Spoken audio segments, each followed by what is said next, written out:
አርዕስተ ዜና አፍሪካ ያሉባትን ችግሮች ለመቅረፍ ሰው ሰራሽ አስተውሎትን ከተቀረው ዓለም እኩል ማልማትና መጠቀም ይኖርበታል ሲሉ ጠቅላይ ሚኒስትር አብይ አህመድ ተናገሩ። ጠቅላይ ሚኒስትሩ ኢትዮቴክ 2025 የከፍተኛ አመራሮች ምክክርን በይፋ አስጀምረዋል።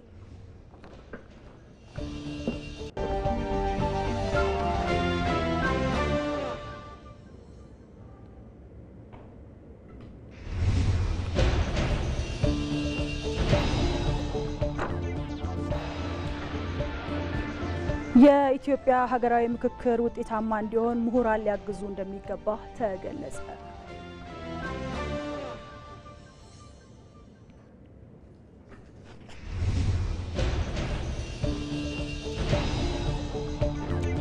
ከውጭ እስራኤል ሐማስ ላይ በጀመረችው አዲስ ዘመቻ የ10 ሰዎች ሕይወት ማለፉ ተሰማ።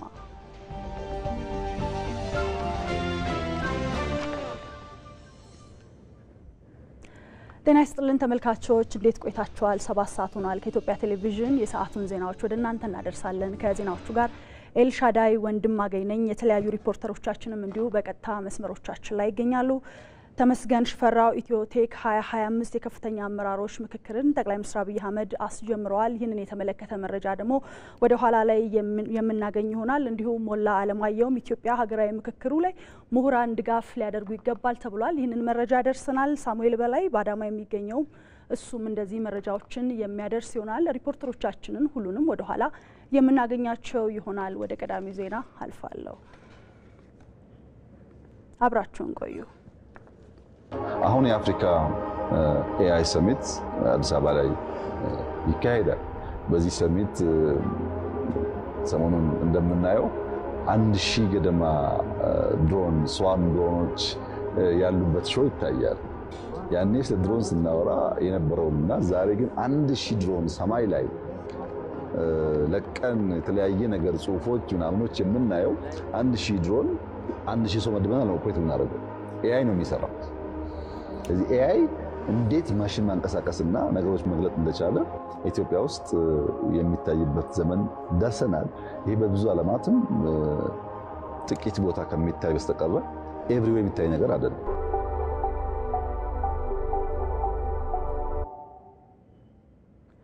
ተመልካቾቻችን ከመልእክቶች ተመልሰናል። ወደ ቀዳሚው ዜና አልፋለሁ። አፍሪካ ያሉባትን ችግሮች ለመቅረፍ ሰው ሰራሽ አስተውሎትን ከተቀረው ዓለም እኩል ማልማትና መጠቀም ይኖርባታል ሲሉ ጠቅላይ ሚኒስትር አብይ አህመድ ተናገሩ። ጠቅላይ ሚኒስትሩ ኢትዮቴክ 2025 የከፍተኛ አመራሮች ምክክርን በይፋ አስጀምረዋል። በንግግራቸውም ኢትዮጵያ ለሰው ሰራሽ አስተውሎት ከፍተኛ ትኩረት ሰጥታ ስትሰራ መቆይቷንም አንስተዋል። ለዘርፉ የሚሆን መሰረተ ልማት ማሟላት፣ የዳታ አጠቃቀም ፖሊሲን ማዘጋጀትና ዲጂታል ማህበረሰብን ለመፍጠር የሚያስችሉ የትምህርትና የስልጠና ስራዎች እየተሰሩ መሆኑን ጠቅላይ ሚኒስትር አብይ አህመድ ተናግረዋል። በዚህ ጉዳይ ላይ ደግሞ ተጨማሪ መረጃ ሊያደርሰን ሪፖርተራችን ተመስገን ሽፈራው በቀጥታ መስመራችን ላይ ይገኛል። እንዴት ቆይተሃል ተመስገን? ኢትዮቴክ 2025 ኤክስፖ በአፍሪካ ሰው ሰራሽ አስተውሎትን በምን መልክ ማልማትና መጠቀም ይገባል ተብሏል? እስኪ ይህንን ለተመልካቾች አድርስልን። አመሰግናለሁ ኤልሻዳይ።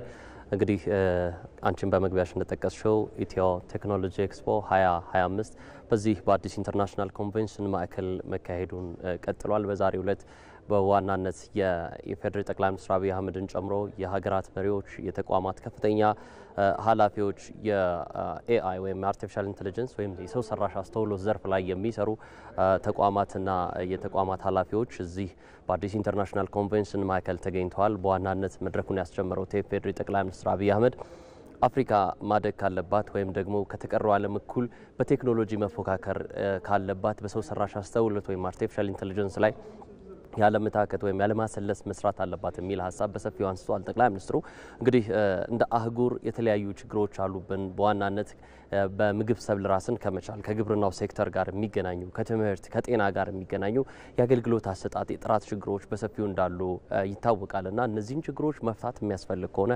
አርቲፊሻል ኢንተለጀንስ ወይም ሰው ሰራሽ አስተውሎትን በሰፊው መጠቀም ይገባል የሚል ሀሳብ አንስተዋል። በኢትዮጵያ በኩል ያለውን ልምድ ወይንም ተሞክሮም ጠቅላይ ሚኒስትሩ በንግግራቸው አጋርተዋል። በዋናነት እሳቸው ያነሱት ኢትዮጵያ ከ5 ዓመት በፊት በተለይ የአርቲፊሻል ኢንተለጀንስ ተቋምን ከማቋቋም ጀምሮ ለዘርፉ ሰፊ ትኩረት ሰጥታ እየሰራች እንደሆነ አንስተዋል። በዚህም በርካታ ለውጦች እየተገኙ እንደሆነ ጠቅላይ ሚኒስትሩ አብራርተዋል ማለት ነው።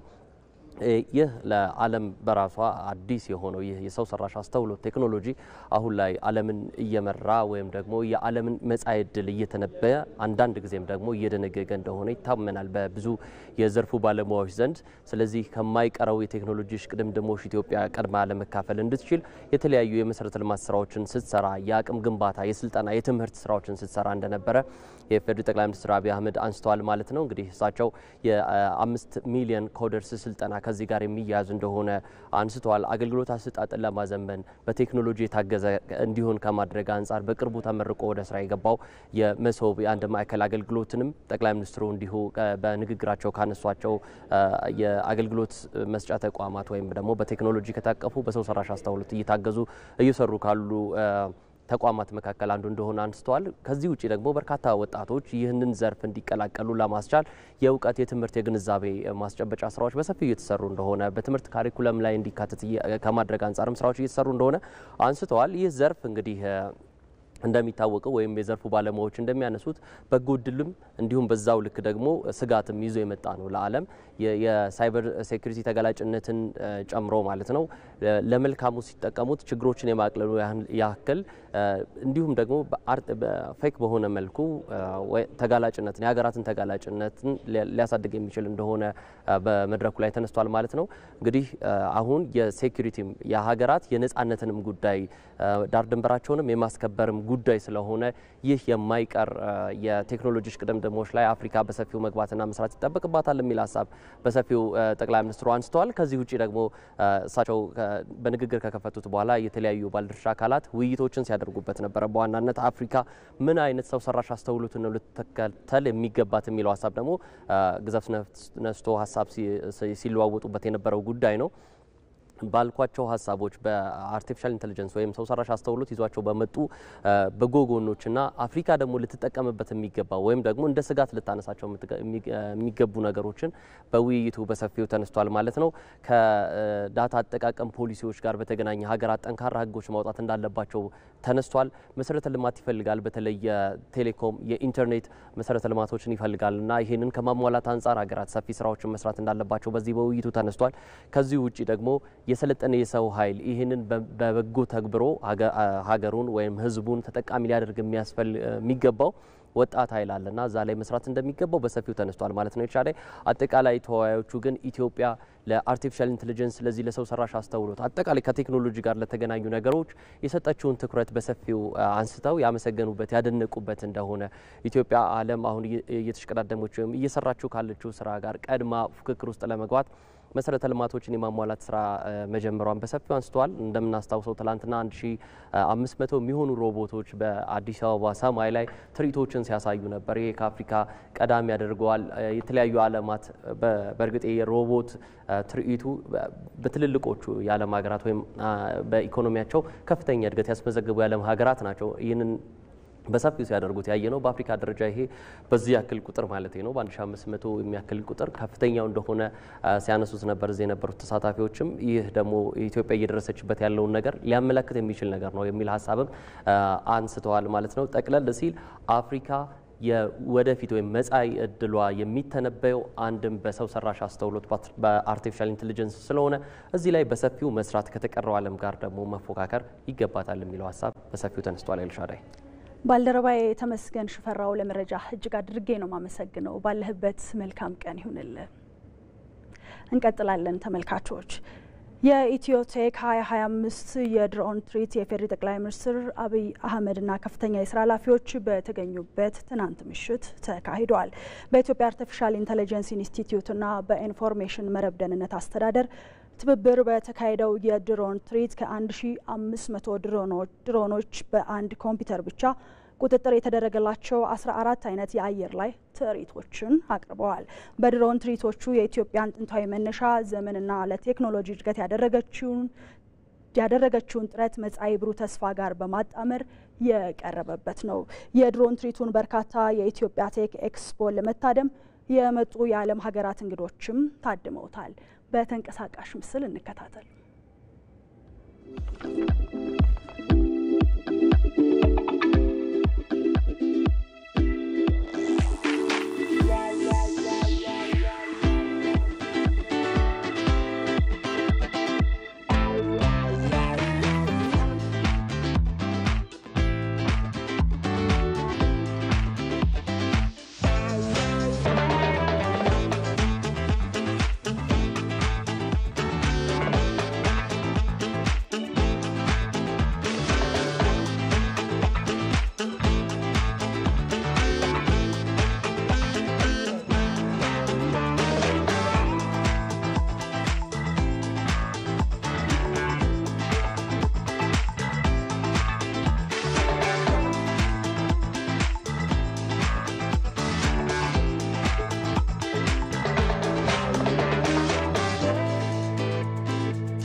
አሁን የአፍሪካ ኤአይ ሰሚት አዲስ አበባ ላይ ይካሄዳል።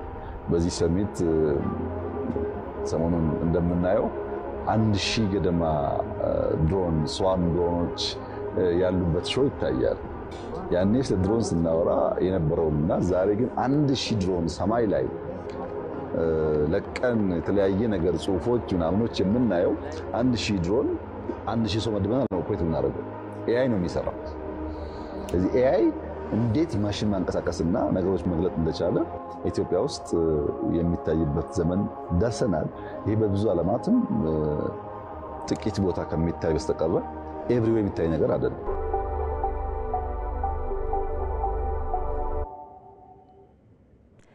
የተወደዳችሁ ተመልካቾቻችን አሁንም ዜናዎቻችን ይቀጥላሉ።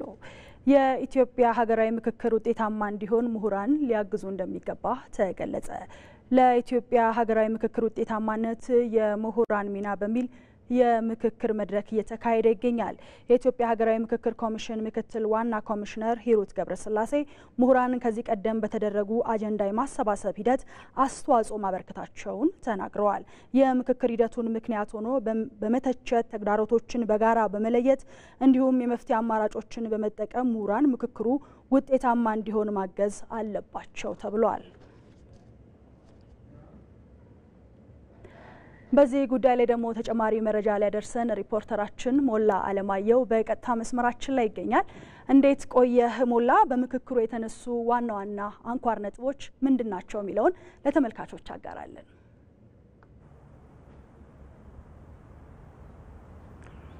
መልካም።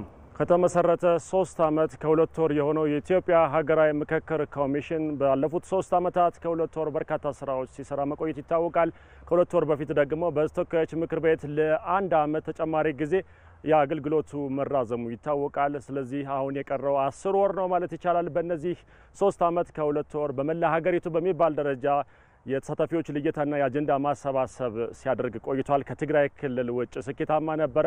አሳይ ባልሆኑ አስቸጋሪና በጣም ፈተና ባለባቸው አካባቢዎች ጭምር ተሳታፊዎችን በመለየት አጀንዳ በማሰባሰብ ውጤታማ ስራ መስራቱ ተጠቁሟል። በዛሬው ዕለት ደግሞ እያካሄደ የሚገኘው የምሁራን ተሳትፎ በተለይም ደግሞ በቀሪ ውጤታማ ከማድረግ አኳያ የምሁራን ሚና ምን መሆን አለበት በሚል ነው እየተካሄደ የሚገኘው። በዚህ የምክክር ላይ የተገኙት የኮሚሽኑ ምክትል ዋና ኮሚሽነር ሂሩት ገብረስላሴ ምሁራን ባለፉት 3 ዓመታት የተለያየ ተሳትፎ አድርገዋል። በተለይም ደግሞ አጀንዳዎችን በማሰባሰብ ሂደት ምክክር ኮሚሽኑ ጋር ተቀራርቦ በመስራት የተለያዩ ስራዎችን አስተዋጽኦ ማበረከታቸው ተጠቁሟል። ይሁን እንጂ እንደ ሀገር አሁን ኢትዮጵያ ላለችበት ስብራቶች፣ አለመግባባቶች፣ ሀገራዊ በማያግባቡን ጉዳዮች ላይ የአንበሳውን ድርሻ ይወስዳሉ ምሁራን። በኢትዮጵያ ለተፈጠሩ ስብራቶች ከፍተኛውን ድርሻ ይወስዳሉ።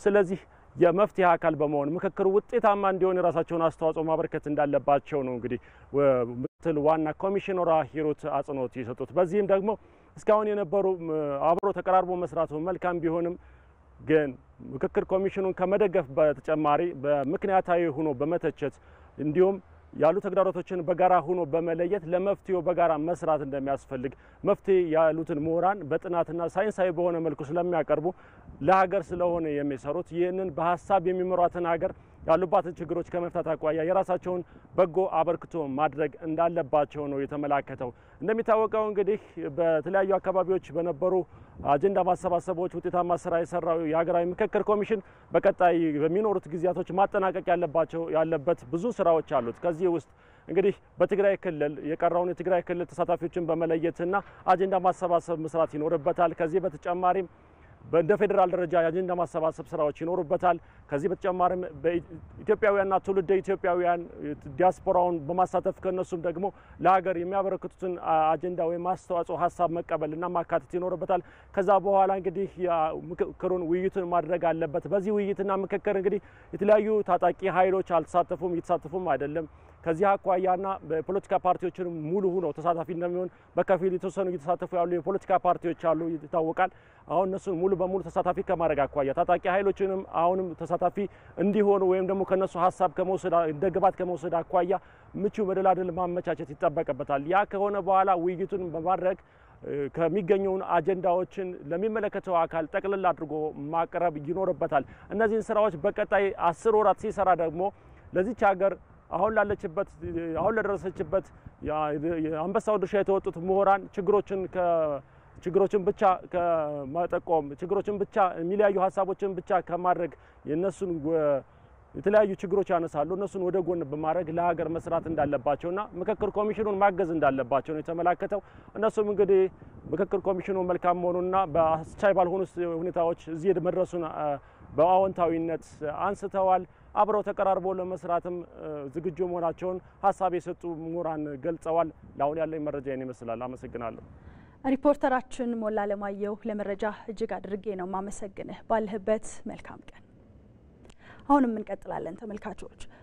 በአማራ ክልል የተፈጠረውን የጸጥታ ችግር በሰላማዊ መንገድ በመፍታት ማህበረሰቡ ከገጠመው ተግዳሮት ማውጣት እንደሚገባ የባህር ዳር ከተማ ነዋሪዎች ጠየቁ። በባህር ዳር ከተማ የተለያዩ የማህበረሰብ ክፍሎችን ያሳተፈ ህዝባዊ ውይይት ተካሂዷል። የከተማዋ ነዋሪዎች እንደገለጹት በክልሉ በሁለት ወገኖች መካከል የተፈጠሩ አለመግባባቶች ወደ እርቅ እንዲመጡ ሁሉም የበኩሉን ሊወጣ ይገባል ብለዋል።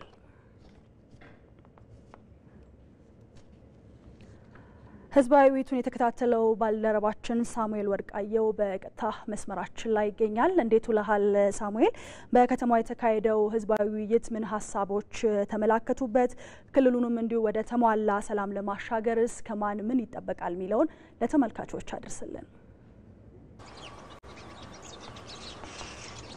አመሰግናለሁ። እንግዲህ በአማራ ክልል በተለያዩ አካባቢዎች በተለይም ደግሞ የጥፋት እጆችና መዘዞቹ በሚል መሪ ሀሳብ እንግዲህ ባለፉት ቀናት የተለያዩ የውይይት መድረኮች እየተካሄዱ ይገኛሉ።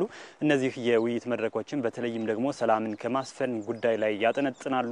በዛሬው ዕለትም እንግዲህ የተለያዩ ማህበረሰብ ክፍሎችን ያሳተፉ የውይይት መድረኮች በባህር ዳር ከተማ ተካሂደዋል ማለት ነው። እንግዲህ ከነዚህ ሀሳቦች መካከል በተለይም ደግሞ የተለያዩ የከተማ ነዋሪዎች የተለያዩ ሀሳቦችን አንጸባርቀዋል።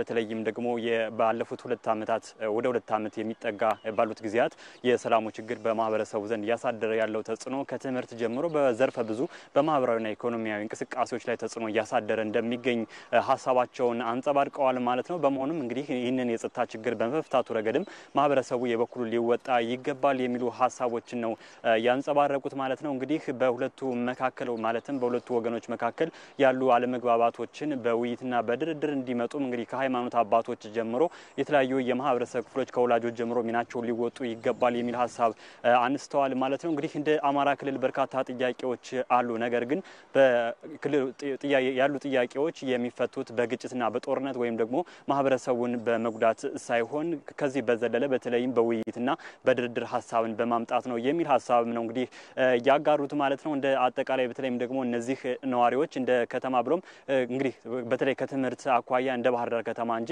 ወደ ገጠሩ አካባቢ በርካታ ትምህርት ቤቶች እንደተዘጉና በዚህም ደግሞ ዘርፈ ብዙ ትውልድን ከማጣት አኳያ በትምህርቱ ዘርፍ ትውልድን እስከ ማጣት ድረስ ያደርሳል የሚሉ ተጽዕኖችን ያብራሩበት ሁኔታ አለ። በመሆኑ በተለይም ደግሞ እንግዲህ በርካታ ግጭቶች እንግዲህ በተለያዩ የዓለማችን አካባቢዎች ይከሰታሉ። እነዚህ ግጭቶች ዞሮ መዳረሻቸው የሚሆነው ድርድርና ውይይት ነውና በተለይም ደግሞ በጫካ ታጥቀው የገቡ ኃይሎችም ወደ መንግስት ሀሳባቸውን የአማራ ክልል ጥያቄ ይሄ ነው የሚሉት ወይም ደግሞ የተፈጠሩ አለመግባባቶች ይሄ ነው እነዚህ ጉዳዮች ይፈቱልን የሚሉ ሀሳቦችን ወደ መንግስት ሊያቀርቡ ይገባል ብለዋል። መንግስትን በተለይም እንግዲህ በሆደ ሰፊነት በተለይም እንግዲህ በተለያዩ ጊዜያቶች በተለያዩ መድረኮችም ጭምር እንግዲህ መንግስት ለሰላም በሩ ክፍት መሆኑን በተለያዩ አጋጣሚዎች ሁሉ እየገለጸ ይገኛልና እነዚህን የሰላም አማራጮች ሁሉ በመዘርጋቱ ረገድ መንግስትም አጠናክሮ ሊቀጥል ይገባል ብለዋል። በተለይ ግን ከወላጆች ጀምሮ እንግዲህ ወላጆች ልጆቻቸውን በመቆጣጠርና ልጆቻቸውን በመምከር ወደዚህ ወደ ጫካ ከሚገቡ ኃይሎች ከመቀላቀል ወደ ሰላም የሚመጡበትን መንገድ ሊያመቻቹ እንደሚገባም እና ኃላፊነታቸው ሊወጡ እንደሚገባ አንስተዋል ማለት ነው። እንግዲህ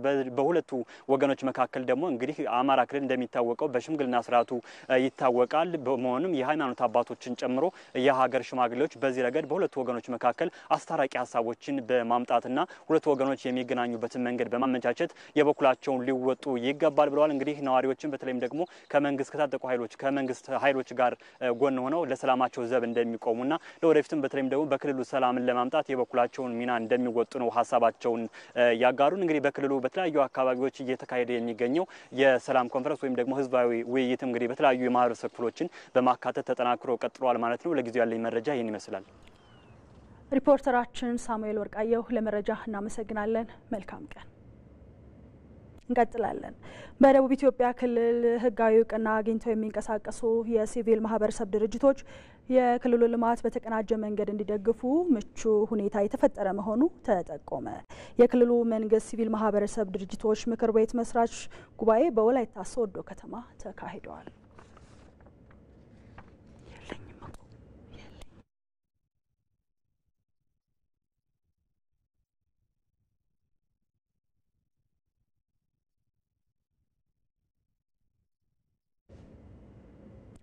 በዚህ ጉዳይ ላይ ደግሞ ተጨማሪ መረጃ ሊያደርሰን ተመስገን ተስፋዬ በቀጥታ መስመራችን ላይ ይገኛል። እንዴት ቆይታል ተመስገን? በውይይቱ የተነሱ ሀሳቦች ምንድናቸው የሚለውን አጋራለን። መልካም። እንግዲህ በደቡብ ኢትዮጵያ ክልል ውስጥ ህጋዊ እውቅና አግኝተው የሚንቀሳቀሱ የሲቪል ማህበረሰብ ድርጅቶች ይፋዊ የምክር ቤት ምስረታ ጉባኤ ነው በዛሬው ዕለት በወላይታ ሶዶ ከተማ የተካሄደው። እንደሚታወቀው የደቡብ ኢትዮጵያ ክልል እንደ ክልል ራሱን ችሎ በአዲስ መዋቅር ከተደራጀ አጭር ጊዜው ነው፣ ሁለተኛ ዓመቱ ላይ ይገኛል። በዚህ ጊዜ ውስጥ ታዲያ የሲቪል ማህበረሰብ ድርጅቶች በአንድ ጥላ ስር ሆነው የሚንቀሳቀሱበት ምቹ ሁኔታ አልተፈጠረም ነበረ።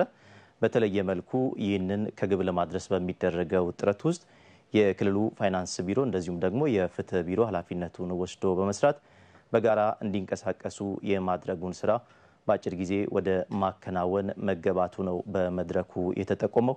የዚህ መድረክ ዋነኛ ዓላማም በአንድ ጥላ ስር ሆኖ የሲቪል ማህበረሰብ ድርጅት አባላት በጋራ ልማታዊ ስራውን የሚደግፉበት እንደዚሁም ደግሞ ቀሪ ስራዎችን የሚያከናውኑበት እንዲሆን ታስቦ የተዘጋጀ መሆኑን የደቡብ ኢትዮጵያ ክልል ፋይናንስ ቢሮ ምክትል ኃላፊ አቶ ስንታዮ ስምዖን አስታውቋል። በቀጣይ ጊዜያቶች ደግሞ ልማታዊ ስራዎች ላይ የሚያደርጉት ተሳትፎም የነቃ እንዲሆን እንደሚደረግ ነው በመድረኩ የተመላከተው።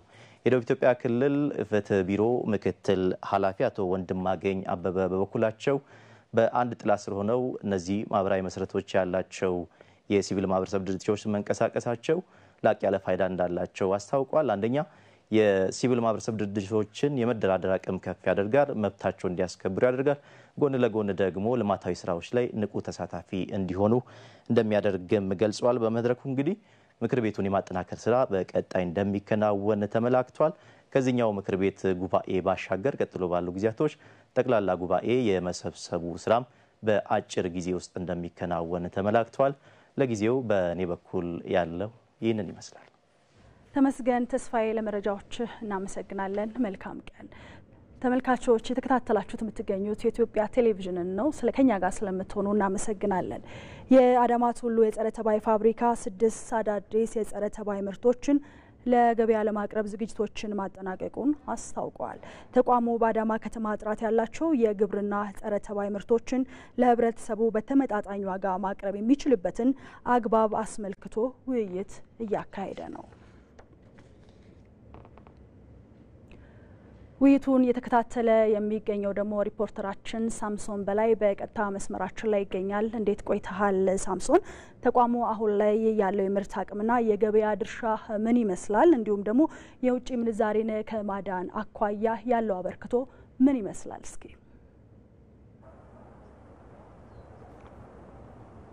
መልካም። እሺ፣ እጅግ አድርጌ አመሰግናለሁ ኤልሻዳይ። እንግዲህ በዚህ በአዳማ ከተማ የአዳሚ ቱሉ ጸረ ተባይ ፋብሪካ የሚያመርታቸው ምርቶች በተመጣጣኝና ጥራቱን በጠበቀ ሁኔታ ለህብረተሰቡ ማድረስ የሚቻልበትን አግባብ አስመልክቶ ውይይት እያከናወነ ነው የሚገኘው። እንግዲህ በዚህ ውይይት ላይ የተለያዩ በርካታ ባለድርሻ አካላት ተገኝተዋል። እንግዲህ ተቋሙ ለመጀመሪያ ጊዜ በ1987 ዓ.ም ተመስርቶ ከ1990 ጀምሮ ወደ ምርት ገብቶ እንግዲህ በአጠቃላይ እስከ ዛሬ ድረስ 20 የተለያዩ ጸረ ተባይና ጸረ ህዋሳት ምርቶችን እያመረተ ለህብረተሰቡ ሲያቀርብ መቆየቱ ይታወቃል። እንግዲህ ተቋሙ አሁን እንደ አዲስ የተለያዩ አዳዲስ የበሽታ አይነቶች ከእንስሳ ጋር ከግብርና ጋር በተገናኘ የተለያዩ ከብቶችን የሚያጠቁ በሽታዎች ከመምጣታቸው ጋር በተገናኘ ተጨማሪ ሌሎች 6 አዳዲስ መድኃኒቶችን አምርቶ ለሚመለከታቸው አካሎች ፍቃድና እውቅናን በማግኘት ወደ አገልግሎት ሊገባ መሆኑን አስታውቋል።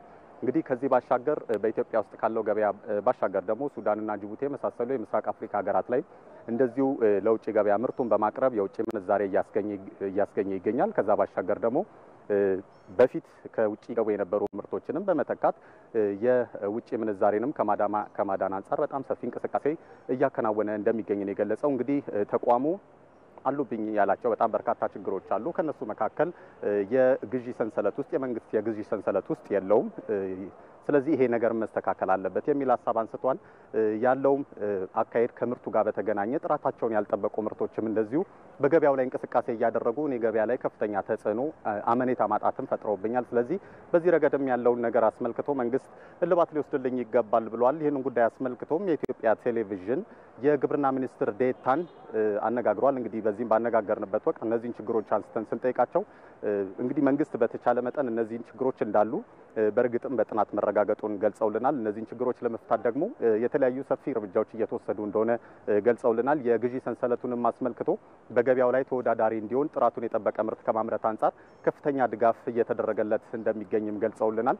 ከዚህ ባሻገር ተቋሙ እንደ ተቋም ደግሞ በቀጣይ ዓመታት ደግሞ ሊሰራቸው ካቀዳቸው በርካታ ስራዎች መካከል ከውጭ የሚገቡትን ምርቶች በከፍተኛ ሁኔታ ተኪ ምርት እዚህ በማዘጋጀት በአገሪቱ ውስጥ ያለውን ገበያ በከፍተኛ ሁኔታ ለመቆጣጠር አቋም ይዞ እየተንቀሳቀሰ እንደሆነ ገልጸውልናል። በአጠቃላይ በአመት ተቋሙ ከ3.5 ሚሊዮን ኪሎ ግራም በላይ በፈሳሽና በዱቄት መልክ ምርቶችን እያመረተ ነው የሚገኘው።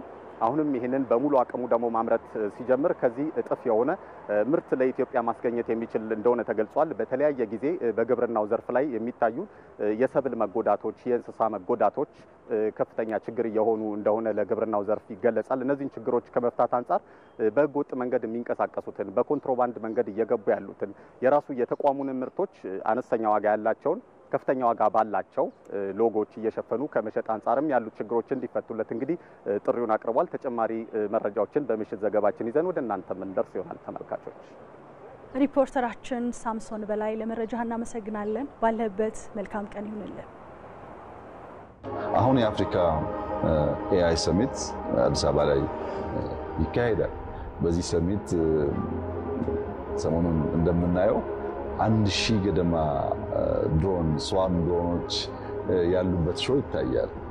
ያኔ ስለ ድሮን ስናወራ የነበረውና ዛሬ ግን 1000 ድሮን ሰማይ ላይ ለቀን የተለያየ ነገር ጽሁፎች ምናምኖች የምናየው 1000 ድሮን 1000 ሰው መድበናል ነው ኦፕሬት የምናደርገው።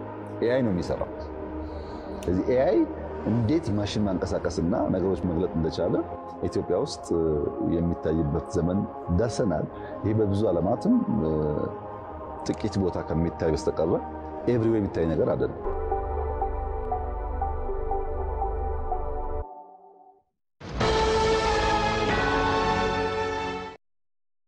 ኃላፊነቶች ሲበዙ ዘመናዊ መፍትሄ መጠቀም ብልህነት ነው።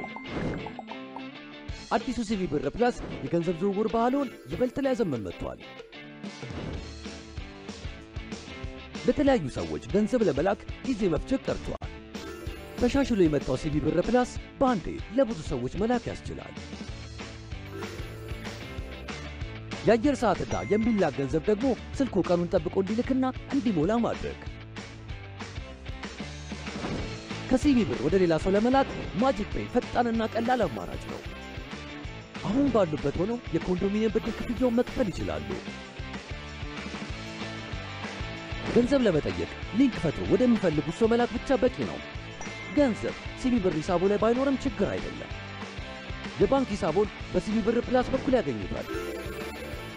የጉዞ ትኬት፣ የዲኤስቲቪ ሌሎች ተጨማሪ አገልግሎቶችን ወደ ሲቪ ብር ፕላስ ሚኒ አፖች ኮራ ይበሉ። መተግበሪያውን ከአፕ ስቶር ወይም ከፕሌይ ስቶር በማውረድ ባሉበት ሆነው መመዝገብ ይችላሉ። ሲቪ ብር ባሉበት ሁሉ አለ። የኢትዮጵያ ንግድ ባንክ ሁሌም የሚተማመኑበት ባንክ። ተመለስን እንቀጥላለን። ተመልካቾቻችን መገናኛ ብዙሃኖች ለሀገር ጥቅምና ሰላም መረጋጋት ሚናቸውን ሊወጡ እንደሚገባ ተገለጸ። ህብረተሰቡም ከሐሰተኛ መረጃ ራሱን መጠበቅ እንዳለበት ተጠቁሟል። መሀሪ አለሙ ተጨማሪውን ይዘዋል። ለአውሮፓውያን አቆጣጠር በ1993 የተባበሩት መንግስታት ድርጅት ጠቅላላ ጉባኤ ባሳለፈው ውሳኔ መሰረት በፈረንጆች ግንቦት 3 ቀን በየዓመቱ ዓለም አቀፍ የፕሬስ ነጻነት ዕለት ሆኖ ይከበራል። ታዲያ ይህን ተከትሎ ኢትዮጵያ በፈረመቻቸው ዓለም አቀፍ ድንጋጌዎች መሰረት በሀገሪቱ ህገ መንግስት አንቀጽ 29 ስለ ፕሬስ ነጻነት በሰፊው ደንግጓል።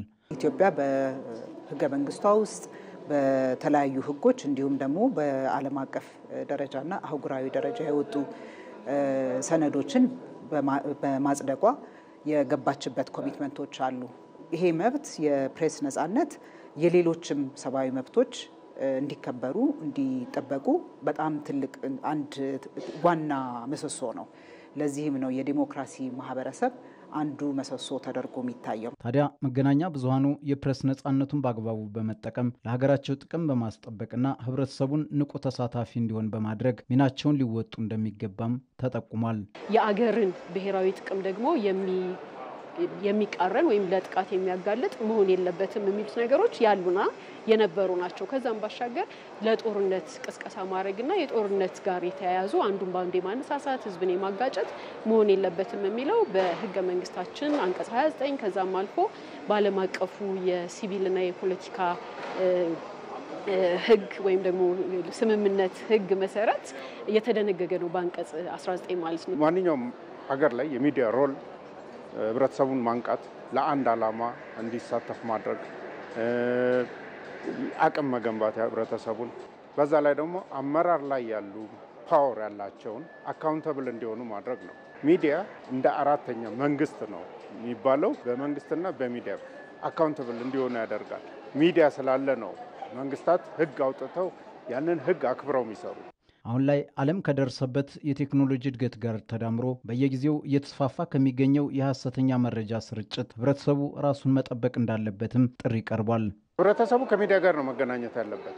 አሁን ሀሰተኛ መረጃዎች በብዛት የሚሰራጩት ኢንፎርማል ዲጂታል ስፔሱ ላይ ነው።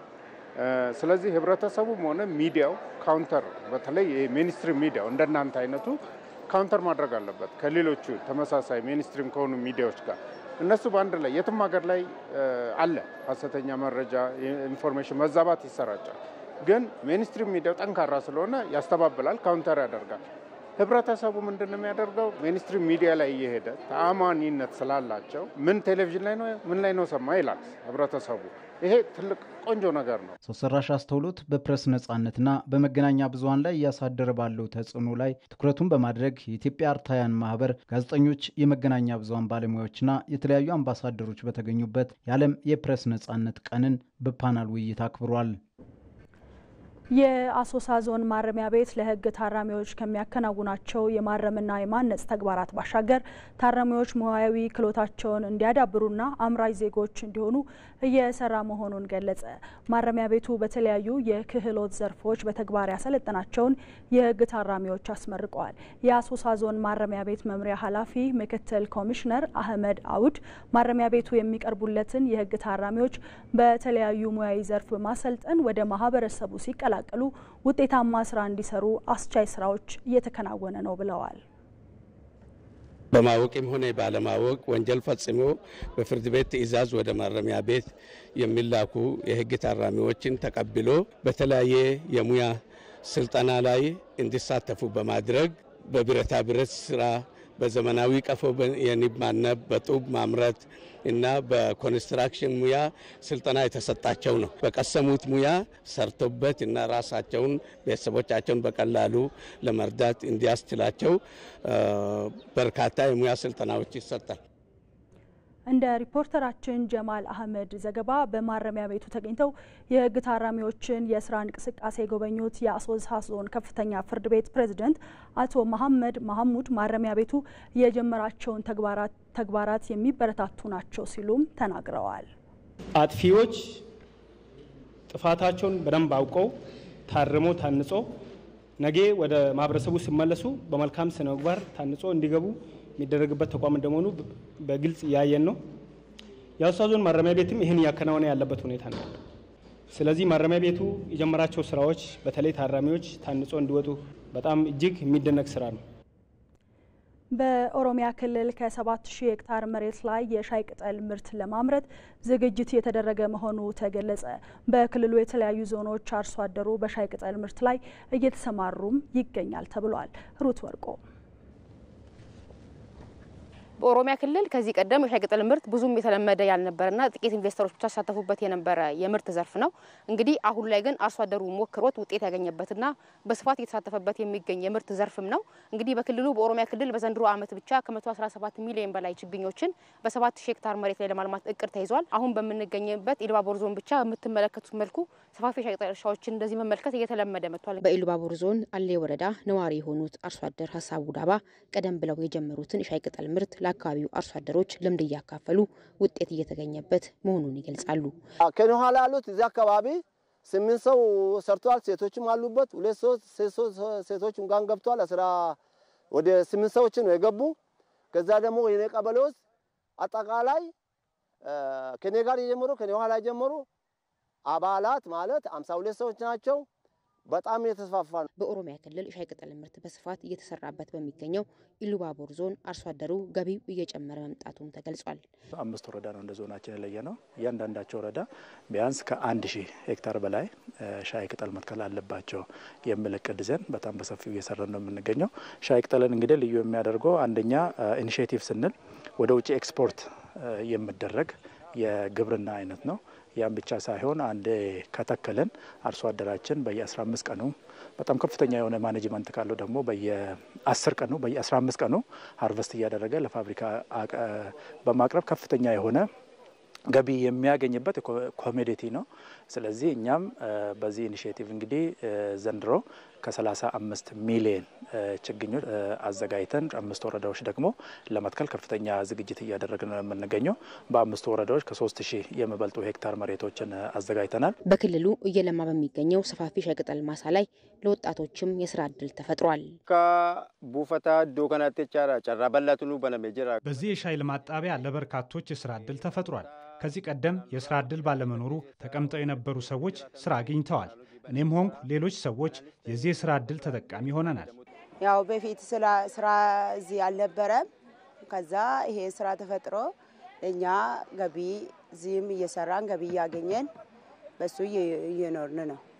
በኦሮሚያ ክልል የሻይ ቅጠል ምርት በስፋት እየተመረተባቸው ከሚገኙ የኢሉባቦር፣ ቡኖ በደሌና ጅማ ዞኖች በተጨማሪ በማስፋፋት ከዘርፉ የሚገኘውን ጥቅም ለማሳደግ እየተሰራ መሆኑን የክልሉ ግብርና ቢሮ ገልጿል። ሻይ የሶይል አሲዲቲን የሚቋቋም የአትክልት አይነት ነው። አሲዲቲ ደግሞ ክልላችን ላይ በጣም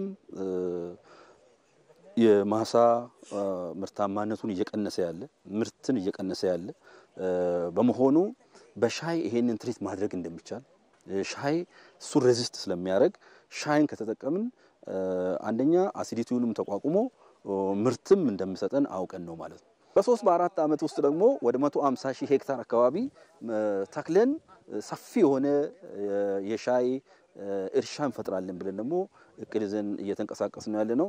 ሻይ በዓለም ላይ ከውሃ ቀጥሎ የሚጠጣ መሆኑን የተለያዩ መረጃዎች ያሳያሉ። የህዝብ አንድነትና አብሮነትን የሚያጎለብቱ የባህል እሴቶችን ከትውልድ ትውልድ ማሻገር የሁሉም ኢትዮጵያዊ ኃላፊነት ሊሆን እንደሚገባ የባህልና ስፖርት ሚኒስቴር አስታወቀ። ሚኒስቴር መስሪያ ቤቱ የባህል እሴቶችን ሚና ለማጎልበት የሚያግዝ ሲምፖዚየም በአርባ ምንጭ ከተማ አካሂደዋል። ተመስገን ተስፋዬ ዝርዝር አለው። የባህልና ስፖርት ሚኒስቴር ነባር ባህላዊ ጸጋዎቻችንን ለዘላቂ ወንድማማችነትና የህዝቦች አብሮነት በሚል መሪ ቃል በአርባ ምንጭ ከተማ ባካሄደው ሲምፖዚየም የባህል እሴቶችን ማሳደግ በሚያስችሉ አሰራሮች ላይ ከባለድርሻዎች ጋር መክረዋል። በሲምፖዚየሙም የሀገር ሽማግሌዎች፣ የባህል መሪዎች፣ ምሁራንና ከፍተኛ አመራሮች የተሳተፉ ሲሆን በዚህ ወቅት ከኢቲቪ ጋር ቆይታ ያደረጉት በባህልና ስፖርት ሚኒስቴር የባህልና ቋንቋ ልማት ዘርፍ ሚኒስትር ዴኤታ ነፊሳ አልማሃዲ የህዝብ አንድነትና አብሮነትን በሚያጠነክሩ እሴቶች ላይ መስራት ትልቅ የቤት ስራ ሊሆን እንደሚገባ አስገንዝበዋል። የህዝብን አንድነትና አብሮነትን የሚያጠናክሩ እሴት ላይ መስራት እንግዲህ የሀገር ሽማግሌ ወደ ትውልድ እንዲተላለፍ ወደ ወጣቶች በደንብ ይሄን ይዞ እንዲሰሩ የሃይማኖት አባት የሀገር ሽማግሌ ትልቅ ኃላፊነት አለባቸው ማለት ነው። እኛም ደግሞ እንደ ተቋም እንግዲህ ያሉን ጠቃሚ ባህሎቻችንን አጥንተን ሰንደን ለትውልድ ከማሸጋገር አኳያ ደግሞ ቅድም እንደነገርኩ ከተሰጠንም ተልዕኮ አንጻር ይሄ ደግሞ እኛ የምንሰራበት ይሆናል ማለት ነው። ከ32 በላይ ብሔር ብሔረሰቦችን በውስጡ አቅፎ የያዘው የደቡብ ኢትዮጵያ ክልል የብዙ ባህላዊ እሴቶች ባለቤት መሆኑን የደቡብ ኢትዮጵያ ክልል ባህልና ቱሪዝም ቢሮ ኃላፊ ወይዘሮ ወይኒቱ መልኩ ገልጸዋል። ሀገር በቀል የሆኑ የባህል እሴቶችን በተግባር ወደ ታች በማውረድ እየተጠቀምን ነው ሲሉም ለኢቢሲ ተናግረዋል። ይሄ ስራ በተቋማችን በሰፊው የተሰራ ነው ያለው። ህብረተሰቡን የማስገንዘብ ጥናት የማድረግ ያላቸውን ሀብት ሪሶርስ ባህላዊ በሆነ መንገድ ሀገር በቀል በሆነ እውቀት እንዲጠቀሙ ማድረግ ሀገር በቀል እውቀቶቻቸውን እንዲጠቀሙ ማድረግ ትልቁ ስራችን ነው። በቃ ምክንያቱም ትልቅ ሪሶርስ አለ። ስለዚህ ይሄንን ትልቁ ነገር አንዱ ጋር ያለውን ነገር ሌላው ጋር ማስተሳሰር ስራ ነው አሁን እየሰራን ያለ ነው። የህዝብ ለህዝብ ትስስርን ፈጥረን በሰፊው እዚህ ነገር ላይ ከተሰራ ለደቡብ ኢትዮጵያ ክልል ብቻ አይደለም ለሀገር የሚበቃ ትልቅ ሪሶርስ በማህበረሰባችን ውስጥ አለ የሚል ነገር ነው። በሲምፖዚየሙ የተሳተፉት የኢትዮጵያ ብሔራዊ ዩኔስኮ ዋና ጸሐፊ አቶ አለሙ ጌታሁን ባህላዊ እሴቶች በአዳዲስ ልማዶች ምክንያት በጫና ውስጥ እያለፉ መሆናቸውን ጠቅሰው በሚኒስቴር መስሪያ ቤቱ በኩል ይህንን ለመቀልበስ የተጀመረው ጥረት እንደሚበረታታ አስረድተዋል። ለመፍትሄውም በትውልድ ግንባታ ከትምህርት ልማት ስራ ጋር ማስተሳሰር ያስፈልጋል ሲሉ አጽንኦት ሰጥተዋል። በትምህርትም በባህልም ከዚህ ልፍ ሲል ደግሞ ምሁራን ብዙ ጥናት ማጥናት አለባቸው። በዚህ ዘርፍ ብዙ ጥናቶች መጠናት አለባቸው። እንደ ኢትዮጵያ የባህል ምንድነው መሆን ያለበት? ወደ የት ነው እየሄደ ያለው? ከየት ነው የተነሳው? ስለዚህ እዚህ በኋላ የት ነው ማረፊያው? እነዚህን በጥናት እያስደገፉ ባህል በነገራችን ላይ እያንዳንዱ ባህል የየራሱ አይነት ስላለው የየራሱ እሴት ስላለው የየራሱ ጸጋ ስለሆነ እንደየባህሪው አጥንተው ግን ኢትዮጵያዊ የሆነ መልክ ይዞ እንዲሄድ ማድረግ ይገባል። አስተያየታቸውን ለኢቢሲ የሰጡ የሀገር ሽማግሌዎችና የባህል መሪዎች በበኩላቸው ዘርፈ ብዙ ፋይዳ ያላቸው የባህል እሴቶች ከትውልድ ትውልድ እንዲሸጋገሩ በማድረግ የበኩላቸውን ድርሻ እንደሚወጡ ገልጸዋል። እያስተማርን ልጆችን አባቶቻቸውን አክብረው ተከትለው ታላላቆቻቸውን አክብረው ተከትለው እሴቶቻችን እንዲጠበቁ የማድረግ ነገር ከሁላችን ይጠበቃል። ግጭት ሲፈጠር መንግስት መጥራት ሳያስፈልግ ብሔረሰቦቹ ማህበረሰቡ እርስ በርስ ያቀጭጫል፣ ያጠፋል፣ ያሳርቃል። ስለዚህ ይሄ ባህል መጠናከር አለበት። ሚኒስቴር መስሪያ ቤቱ በክልል ደረጃ የባህል እሴቶች ተጠብቀው እንዲቆዩ ለማድረግ የጀመረውን ጥረት አጠናክሮ እንደሚያስቀጥልም ተጠቁሟል። ከውጭ እስራኤል ሐማስ ላይ በጀመረችው አዲስ ዘመቻ የ10 ሰዎች ህይወት ማለፉ ተሰማ። እስራኤል ሐማስን ለመደምሰስ አልማ እያደረገች ባለው አዲስ የተጠናከረ ጥቃት ነው 10 ሰዎች መገደላቸውን የነፍስ አድን ሰራተኞች ይፋ ያደረጉት። እስራኤል ጥቃት መሰንዘሯን የጀመረችው በጋዛ አካባቢ ያለው ሰብአዊ ቀውስ በተባባሰበት ሆስፒታሎችም ከባድ ጉዳትን ማከም የሚያስችሉ ሁኔታ ላይ አይደለንም እያሉ ባሉበት ወቅት ነው የተባለው። የእርዳታ ድርጅቶችም ቢሆን እስራኤል ወደ ጋዛ እርዳታ እንዳይገባ መከልከሏን ተከትሎ በአካባቢው ከባድ የሆነ የምግብ ንጹህ ውሃ ነዳጅና መድኃኒት እጥረት ማጋጠሙ ተገልጿል። ዘገባው የኤኤፍፒ ነው።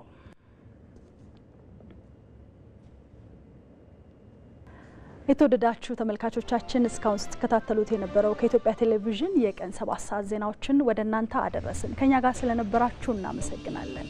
ኤልሻዳይ ወንድማገኝ ነበርኩ። መልካም